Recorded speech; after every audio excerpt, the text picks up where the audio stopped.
शहीद भी हुवन, बड़का बड़का वीर भी हुवन, पहलवान भी हुवन, जवान भी हुवन। मतलब कौनो ऐसा पद ना कि धरती के और गांव के लोग पद बना हो। कौनो मेहरारू अपने मरण से बड़ी नाराज भी आ।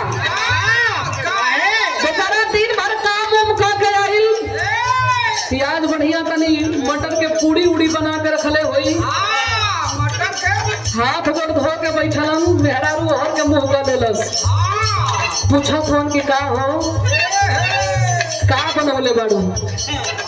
कहती हमसे बात मत करिया, यही में तोहर भलाई हो। कहलन अरे भाई बात का हो, गलती का कइले हई। कहे का हो, तू हे हुआ जौन 2 साल पहले रहला। कहलन अच्छा 2 साल पहले का रहनी। कहा दिन भर में 50 बार फोन करा, 20 बार वीडियो कॉल करा, आया तो एको बार हमें याद ना आईला। मर्दा कलश की तोरे दिमाग में गलत फहमी बैठ गई है। कलश की तो कोनो दवाई नहीं थे।